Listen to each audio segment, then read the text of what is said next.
Today is Thursday, March 27th, 2025. This is Quick Start from CBN News. I'm Dan Andros. NPR makes a big admission. We'll have that top story and more on today's podcast, where we bring you news from a Christian perspective. Don't forget to subscribe, leave a rating. You can always email us as well with a tip. If you want to just say hello, quickstartpodcast@cbn.org. That's our email address. quickstartpodcast@cbn.org. We're getting through the news of the Cray together, and joining me today, get through it, CBN's Billy Hallowell, Trey Goins-Phillips. And on the focus story, Trey, last week you were talking to some of the actors and actresses from The Chosen, and one of them made a plea for the Israeli hostages. One of the stars, who is himself an Israeli, he served in the IDF. He spoke out against Hamas and called for action from the United States. All right, looking forward to the details there. And then on the main thing, Billy, you caught up with Great American Family CEO Bill Abbott. Yeah, I had a chance to talk with him about some of the chaos in culture and how he's hoping to respond with his efforts there at Great American Family. All right, looking forward to all of that and more coming up, including the News in 90, which is up next, right after this. Tell you the God's gonna cut you. It's Holy Week in Jerusalem, and the city is restless. The people of Israel welcome Jesus as king, his followers ready for revolution. But instead of taking the throne, Jesus turns the tables. Woe to you, scribes and Pharisees! How will you escape being condemned to hell? Experience Holy Week like never before. What have you done? Coming soon to theaters, The Chosen, Last Supper. Get your tickets now. All right. Thankful again for our friends at The Chosen for sponsoring the Quick Start podcast. President Trump is backing his national security advisor, Mike Waltz, after the Atlantic's editor-in-chief was accidentally added to a Signal group chat where top officials were discussing plans for airstrikes in Yemen. Trump says it was a mistake made by a lower-level staffer connected to Waltz. He said somehow this guy ended up on the call. He's a very good man, and he will continue to do a good job, he said, of Waltz. Waltz took responsibility, saying that he built the group. We're going to get to the bottom of it. Goldberg, who was added to the chat, called it absurd that military strike plans were being discussed in a casual messaging app. And the issue does raise some serious national security concerns in Washington. Critics warning the slip could have cost American lives. And under fire from House Republicans, NPR CEO Catherine Maher admitted yesterday that the network mishandled its coverage of the Hunter Biden laptop story, saying that we were mistaken in failing to cover it more aggressively or sooner. The acknowledgement came during a tense congressional hearing where Maher was grilled by lawmakers Marjorie Taylor Greene over NPR's perceived left-leaning bias and past editorial decisions. Those are just some of today's top headlines. You can check out more stories at cbnnews.com. And guys, just in the nick of time, NPR admitting that they were a little late to the party on the Hunter Biden laptop story, given that this was from 2020 in the election back then between Biden and Trump. And my goodness, it's just how broken is NPR. I mean, they weren't just not covering it. They were basically lambasting anyone who thought that this was a legitimate story and scolding anyone who was covering it, saying it was fake news and Russian propaganda. I mean, it sure looks like NPR went into full activist mode rather than even just left-leaning bias mode. This felt like activism in the first degree in journalism, and now they're finally admitting it. Well, I think what you have here is legacy media holding such a deep bias, and for so long they were able to get by doing it. It was less overt, it was hidden, and every time people brought it up, it was like the boogeyman. Oh, you're making this up. We don't do this. But now we have checks and balances that didn't exist before. We have social media. We have ways to ensure that we understand like, hey, maybe, you know what, maybe there is some truth here. And guess what? We can actually prove it. We have receipts now. So now that there are receipts, I think you're seeing these media outlets get called out. But the fact that it would take 5 years, I mean, what is this, the DMV of media, that it takes 5 years to get through the line to find out that maybe this has been going on. So it's just unfortunate because the last thing I'll say is it erodes the trust that people should be able to have in a free press. Well, but this is a game we've seen over and over and over again, right? It's like I'm going to issue the initial blow, and then after everybody's read the story, it's circulated absolutely everywhere. It's been picked up by everybody. It's been talked about ad nauseum. Then we will quietly say, "Oh, oops, we actually made a mistake there. That's not right. That's not actually what happened. Let's just put the little editor's note blurb right at the bottom of the story and call it good." And I think that that's unfortunately what we're seeing even here still with NPR. So it's like, have they learned a lesson? Maybe. I think there is some of that self-correction, Billy, like you said, because of social media, because of a breadth of information that we have access to that we didn't have access to maybe in the past. So I think people are seeing that the issue is real, but I think that the solutions have been significantly lacking. I mean, like you said, it's taken this many years, and then also it's just something that is, the initial story got a ton of attention. These retractions and corrections get a scant coverage by comparison. Yeah, yeah, they really do. And it's something to keep an eye on, though, because, my experience has been having worked for Glenn Beck when we were in the CNN building and having seen a lot of these left-wing journalists at work. They used to at least care about journalism. They were seeing the world through a leftist lens, so a lot of that bias would come out. But you could tell they cared about journalism, even if they were doing it in that way. And I really feel like in the last couple of years, particularly with the rise of Trump, they've gone into activism mode. Like, they don't care about the journalism part of it anymore. And hopefully being embarrassed this many times has got them on the track back to saying, you know what, we are going to lose all credibility, not even just being biased. We're going to be complete hacks if we don't right this ship. Hopefully that's what they're thinking. We'll see as time goes on. All right, we're going to head to the focus story now. And as we were talking about, one of the lead actors from The Chosen is speaking out on behalf of the hostages still being held captive by the terrorists of Hamas. So who is it and what's going on here? Yeah, so his name is Shahar Isaac. He's the actor. He's probably one of the most well-known stars of The Chosen. He plays Simon Peter in the series. He actually was not present at any of or majority, at least in the United States, of the press appearances and premieres and junkets and all of that during the season 4 debut, which is the most previous season, right? The new season 5 debuts this weekend. But he was not present for much of season 4 because he was actually called to reserve duty by the Israel Defense Forces. He's an Israeli citizen, so he went and was called into duty as citizens are required to in times of need. They still have a draft there. So after the October 7th attacks, he was called into reserve duty, had to be back home, couldn't be in the United States. So I remember when I went around doing some interviews for season 4 and actually went to one of the premieres for season 4, I remember several of the other cast members, even Dallas Jenkins, talking about, oh, we need to be praying for Shahar because he's not present here with us right now. Pray for his protection. So he's somebody who's been, obviously, as an Israeli, he's been open about this before as his support of his home country. Obviously, having served in the military there, he's been open about that kind of service as well. So that's a little bit about his background. And what did he say about the hostages and the whole situation going on there?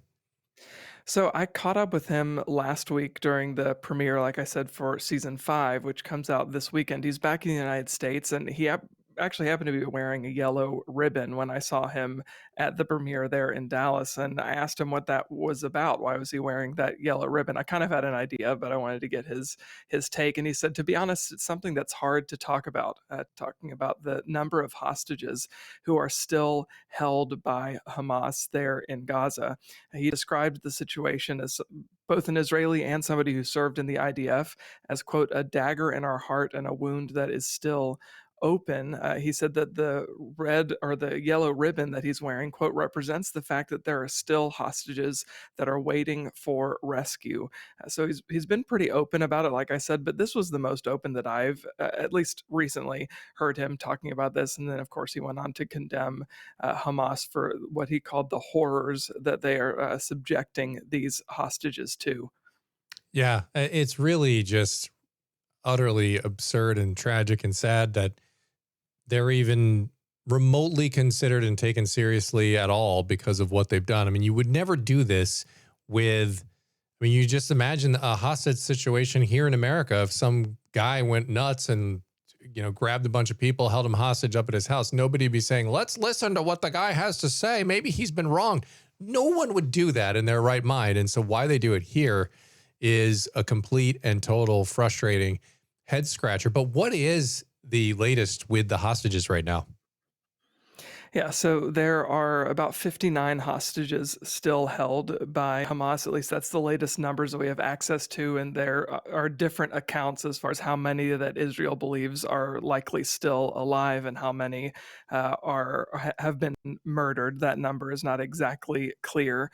But just this week, Hamas released a propaganda video of 2 hostages that were captured by the terrorist group, again, more than a year ago, 535 days ago, roughly. So Hamas is continuing this, not just the horrific physical treatment, but also this psychological warfare, right, that they're engaging in by releasing these kinds of videos that are, of course, forced, coerced videos of these hostages that are naturally, as you would assume, in pretty dire straits and in dire situations. One of the families of one of the hostages that was featured in this video is now urging Israeli Prime Minister Benjamin Netanyahu and President Donald Trump to, quote, think about this as your son, your father, or your grandson who's waiting to see the light of day, and calling for action from both the Israeli government and the U.S. government. And to that point, I want to mention one other thing that Shahar Isaac, the chosen actor, said. He actually called for action from the United States. He said, we're now in the United States, so whatever pressure that this country can put on all the parties involved in this is something that we as Israelis will be grateful for, and something that needs to happen today. So he certainly didn't hold back his thoughts on the situation, and also really pleaded for the U.S. government to at least speak out really vehemently in support of these Israelis. Yeah, I mean, it's beyond time that it's done and over and done with, and I think Israel feels that way. We can tell by the military action that they've started up again, and of course, the media immediately launched into ridiculous reporting, saying that blaming Israel for breaking the ceasefire and all of these things, and it's one of the more frustrating stories I think we've had to cover in quite some time now, because like I said, when you go in and take a bunch of people hostage and kill a bunch of people, why should we sit down at the negotiating table with you? Why shouldn't the sniper just take you out, right? If you're a hostage holding all these people. I mean, that's what Americans would cheer for if that was a situation happening like on a smaller domestic scale here in America. But yet, when it comes to what's happening in Israel, people seem to be more mixed on this, and it's incredibly awful. And I just want to mention, before you chime in there, Billy, if anybody wants to see Shahar's comments, like I said, it's something that he even said it makes him uncomfortable to talk about, but he obviously wanted to make comments about it. So if you want to watch that full video, that's on our CBN News channel, YouTube channel. All right, we'll put a link in the description there. Billy, final thoughts? I mean, we're living in a simulation. It's insanity. And we see it across the board, whether it's domestically, whether it's internationally, that the sky is blue, and it's like, no, it's green. It's like, and I think this is the best example of that, but we have to pull back and remember that this is spiritual, and it's a spiritual blindness and confusion that people have. And this issue is part of that because of how deeply spiritual the Israel issue really is. So I just, I have to remind myself of that daily. Yeah, absolutely. 100%. All right. Well, good conversation there, Trey. Thanks for relaying what you heard, and definitely check out that interview on the CBN News YouTube channel. Like I said, link in the description of this podcast episode. All right. Billy's conversation with Great American Family CEO Bill Abbott, wide-ranging, coming up next. Let me tell you, the God's gonna cut you. It's Holy Week in Jerusalem. Crowds welcome Jesus as king. Rebellion is in the air. Jesus operates outside our jurisdiction. Rome will descend on us all. But instead of taking the throne, Jesus turns the tables. My house shall be called a house of prayer, but you make it a den of thieves. The world will never be the same. Coming soon to theaters, The Chosen Last Supper. Get your tickets now.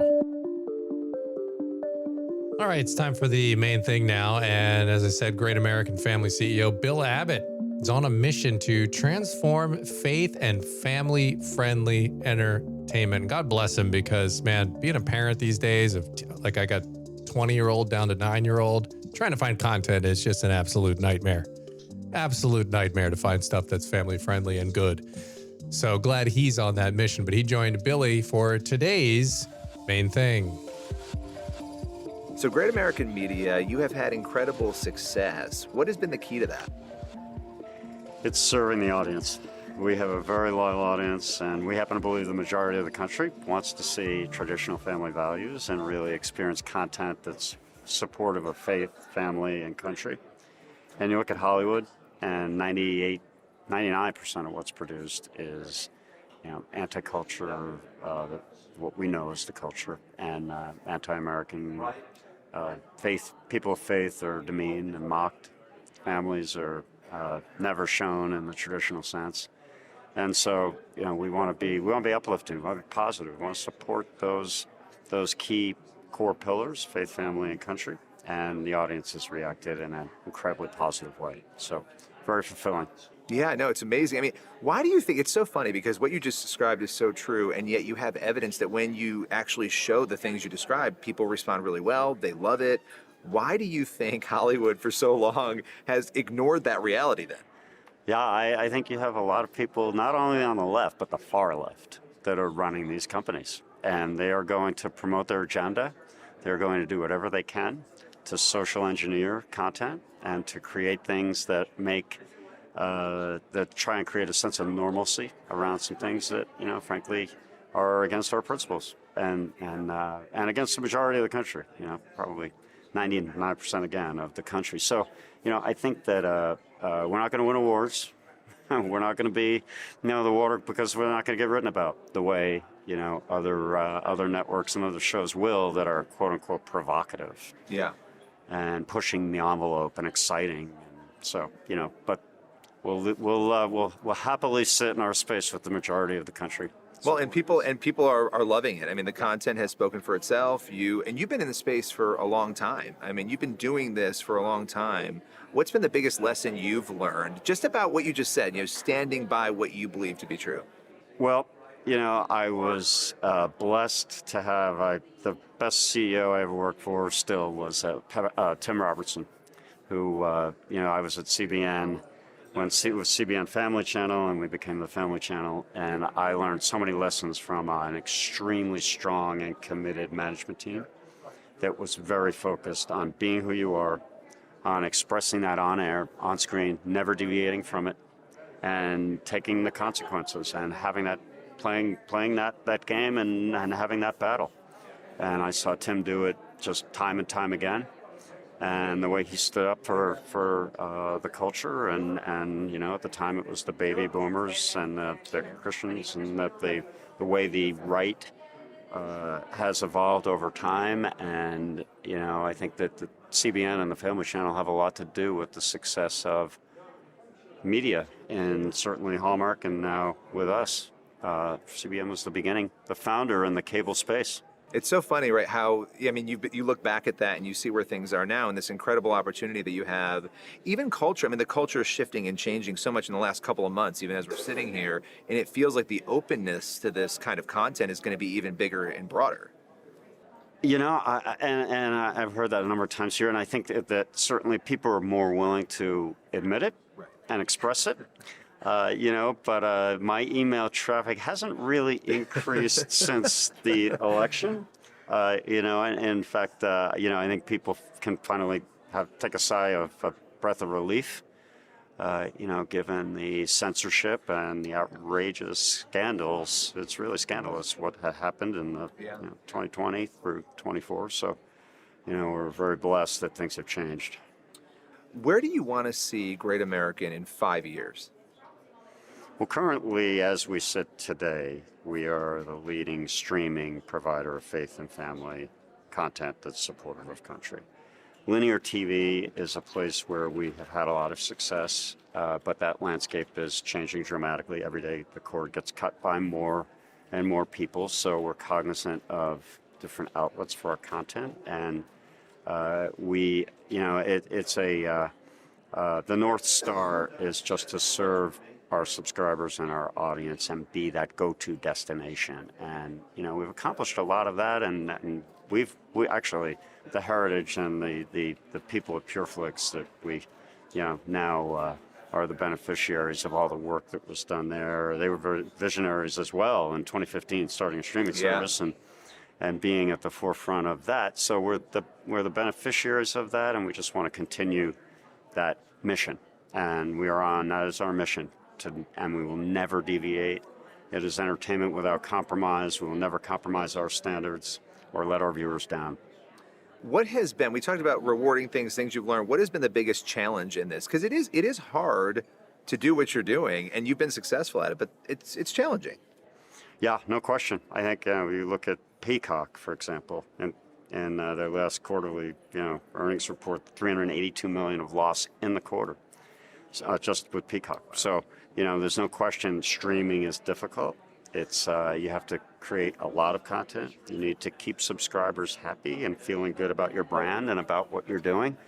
So there are a lot of challenges as the model evolves, but the industry, content creators will need to get paid for creating content. So I think that we'll see some type of model ultimately that pans out that makes us even more successful.